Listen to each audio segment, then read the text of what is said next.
Hi, I'm Randy Hentges, president of A.B.S. Sign Company from Wildwood, New Jersey. We've been in here since 1964, second generation. My dad started the company back in 1964, and I was born in 1965, so I've been pretty much here my whole life. It stands for Always Better Service. That is because back in the days of the Yellow Pages, having an alphabetical order got you to the top of the list in the Yellow Pages. Yeah, my father did a lot of things, actually. He was a North Wildwood policeman. He was the mayor of West Wildwood. He worked for a sign company out of high school.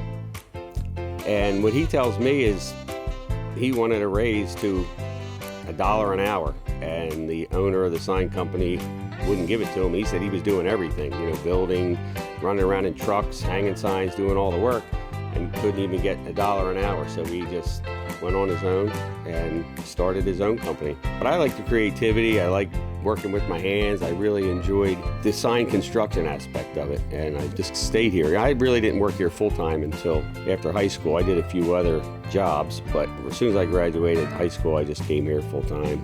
I do everything. I do everything. I do the pricing. I do the sales. I do all the neon. I'm a glass blower. I weld. I fabricate. I'm out installing. I stand behind my graphic guy to help them iron up designs and figure out, how things should be. So I do every job here, unfortunately. But yeah, I like to keep my hands in and just make sure everything is up to the quality that we've always had. Neon is pretty much just glass tubing.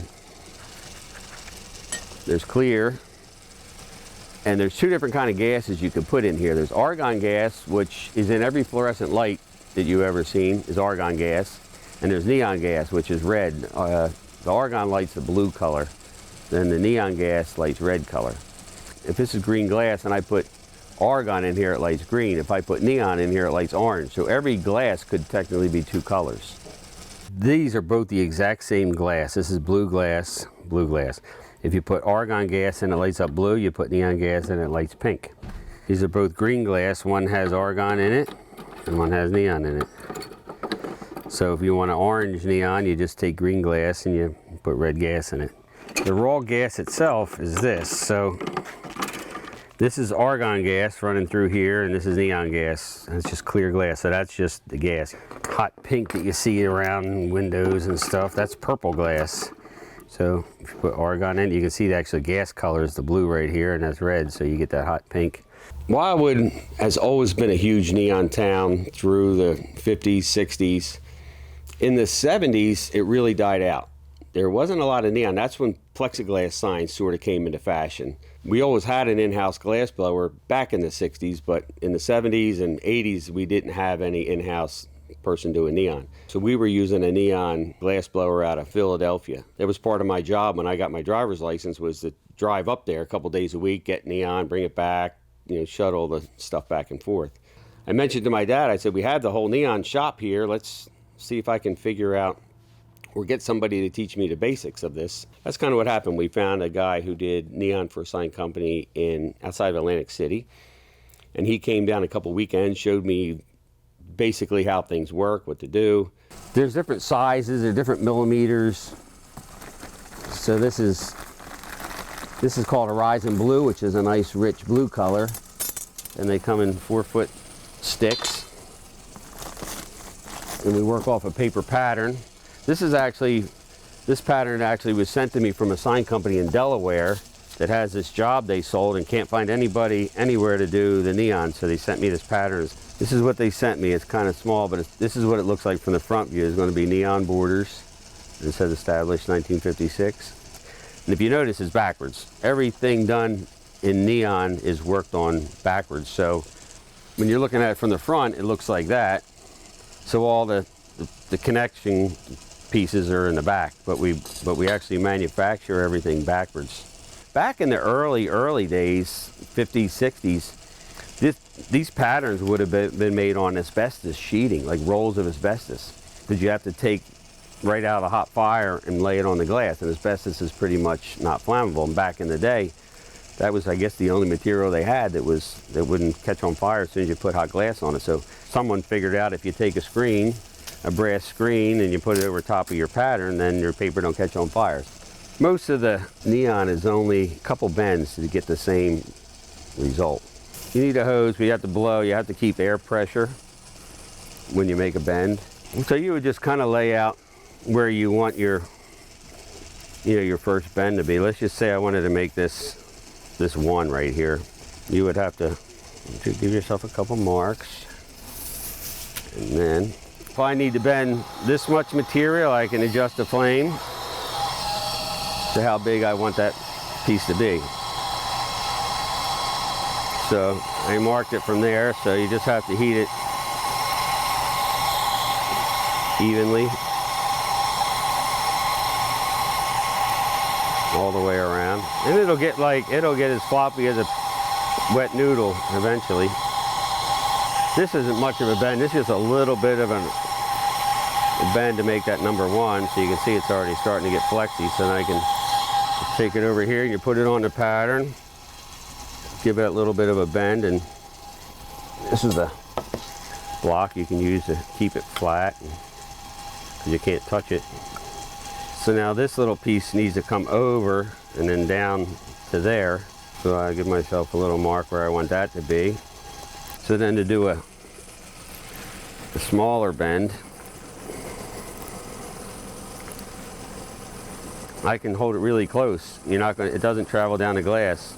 You'll get residual heat coming out of the flame and get warm, but the glass, you can hold it within like an inch away. It's not like metal. Then you just heat, and you're gonna give it a little puff of air that keeps it round. And that's gonna go here. And then to get this thing to look like a one, this particular kind of one, I'm gonna heat it, and it's gonna actually come down.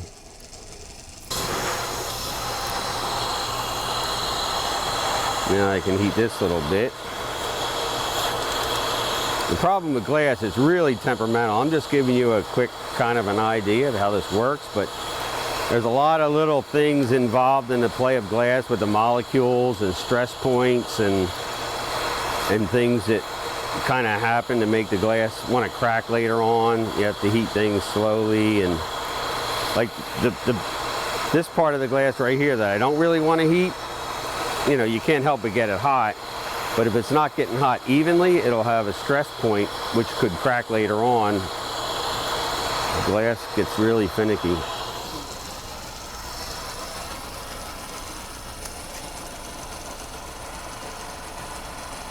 And you really only have a couple seconds. I mean, it's done now. I can't move it again. So then you would paint this whole back part black so you don't see it. You want everything to be sort of in the background, so like this would come up and over and then down to that one. You can make it in separate pieces, like I can make this piece and then attach it to that piece. This is a piece from one of Maury's parking signs, and you can see this is where, would have been hooked together. These are the electrodes that energize the glass. There's hardly any neon people left anywhere because it's a craft. Like when you start doing it now, if I started teaching you now, it would probably be next year before you could do anything profitable, even if you did it almost every day. It's hard. It's a knack. It's, difficult to learn. It takes patience. You got to get used to getting cut and burnt, all that kind of stuff. Sign manufacturing really changed a lot. When I first came in here as a kid at 18, full-time, and even before that, everything was hand-painted. There was no computers. We didn't have a copier machine for years. Everything was done by hand. Even the drawings for the motels to see what their new sign was going to look, it was all hand-done with watercolor. Computers started to come in the mid-'80s, and now it became just vinyl cutting instead of hand lettering. And we still try to keep it old school here where we can still do things the way they were done in the 50s, 60s, 70s, but still have the modern option for equipment when we need it. This is really, really old school. Almost no glass guys even have this setup anymore. Most of them use like a metal system. There's metal tanks. This is the way I learned, and this is just the way that I've always done it. You buy these tanks. There's neon gas in here. There's argon gas in here. The inside of this neon tubing has to be pure. It has to be no impurities, no oxygen. So it's hooked to a vacuum pump. That's what this is. This is a vacuum pump that comes up through here. So you would hook the piece of neon to this, and if I want it to be red, I hook it to this side. If it's blue, I hook it to that side. Weld a little nipple on here. So this would be attached to here, and it would go under a vacuum, and it's energized with really high voltage. And you do it so you'll burn out all the impurities. Yeah, I put paper on here. When the paper starts to burn and these metal cones in here get cherry red, then I know it's up to the proper temperature. I've had temperature sensors and all that stuff, but I still like the old school paper from the guys did in the 50s. If it worked for them, it works for me. And then I put the right amount of gas pressure depending on what the thickness of the glass is. Like this is 15 millimeter glass. So I have a little line on there that tells me 15 millimeter is the right, the pressure to put in. So I'll put the pressure in and then bring it over here. And this sometimes, when it's first done, it doesn't really look all that good. It takes a while. They call it burning in. So this is on a strong transformer over here, and we usually let it sit for a little while before it comes up to temperature. This is our testing table. It'll burn in. So where you don't want to see the light, you just paint it with a special paint. It's called blockout paint, and it blocks out so you don't see all the spots. It's high voltage but low amperage, so it won't kill you. Like you think of 15,000 volts, like, oh my God. I mean, it'll jolt you and wake you up, but it won't kill you because the amperage is really low. It's like milliamps. This is like a 30 milliamp transformer. It's not even, an amp. That's a myth. A lot of people think, oh, I don't want to leave the sign on. It's going to burn a lot of electricity, but it doesn't really. It's really low amps. This is 15 millimeter blue. So now if I put red gas in here, I can get 60 feet on a 15,000 volt transformer. That's the footage. So if I have 33 feet, I can use a 9,000. I have to go around the sign with this clock and then just go around it like that and just do the whole thing, and it tells me how many feet of glass is in there. So then I calculate how many transformers, where we have to break them up. If we have 400 feet, then I got to figure, okay, well I have to change all the wiring, you know what I mean? Process is basically, it starts with an idea. I'll go meet with the customers. They'll give me a rough idea, something they like, or I tell them, look around, tell me something you liked. And then I'll sit down with my graphic guy, tell him what they're looking for, and we just start drawing up, give them a few options. And we always try to make sure it fits their needs. I mean, I want the sign to do what the sign's job is, which is to bring people to your business. It's sometimes people overcomplicate and put too much stuff, sometimes less is more. We try to cover all the bases from the initial drawing to when it's installed, just to make sure everything goes smooth and there's no problems or issues along the way, and make sure the customer is so happy that they are happy to pay the bill at the end. We took down this old sign that was probably 25, 30 years old at the time, and then we put up a nice brand new one. This one's still there today. This is still there. C-Ray's still there. There's a Pan American ball that spins around on the roof. We had that down 2 years ago and refreshing the whole thing and put it back up. It's a little sketchy trying to open it up and fix it when you're standing on the roof. This was a remake of an existing one. We took their old one, it was rotten apart, and we made it all new, but probably going back 15 years now. We actually built this whole screen around the stairway, sign up on the building there. Daytona Inn's still there. It went through a few changes over the years. When we built the Daytona sign, we were putting it up. It originally said Pulaski Motor Inn, and then when John bought it, we cut the whole Pulaski word out, made the word Daytona. This was the first deviation from their logo that Subway approved, because it was in the doo-wop area of Wildwood, so we did a few designs for them to get their approval, and this was the one that we ended up going with. When Harley Davidson came into town, they came to us to design all the neon in the facade of the building. This was at the big archway, and a lot of people don't know we manufactured that whole thing in-house, carved all the dolphins and did the waves, and everything's foam and fiberglass. This is a thick foam, and we send a file to a company that has a big CNC router, and they route, we send them the file how we want it, and it routes all this in by computer, and then we'll get it just as a blank with the letters cut out, and then we have to hand paint it all. What's happening is LEDs are coming in, and they're simple. They're not going to outlast neon as far as if you do a big job and it's sort of protected from the glass getting broken. It's not going to outlast it, but it's cheap. Labor's cheaper to install it. trying to find out a way to still be super creative where things look like neon, but we're using the technologies of LED because that's, like it or not, that in our business, that's the future. This background is aluminum and we'll CNC cut out the faces of the aluminum. And then we'll have this is thick plexiglass that's routed away in the background. So from inside the sign, it pushes through the hole.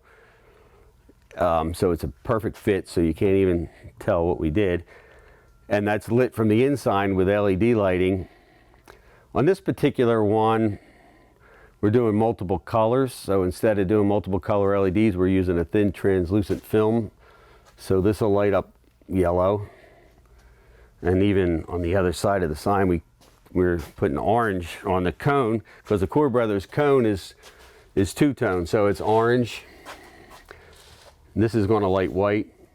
So we put translucent vinyl on here so that'll light up. So this is pretty much would have been neon back in the day. In fact, their last Core Brothers cone was neon and it was up on the roof. It wasn't really accessible, kept getting broken. We kept having problems. So this is the new version, but you can hit this with a bat, a ball, anything, and this is actually like 1-inch thick plastic it started with. So that's pretty indestructible. And then the LED lighting will be all on the inside.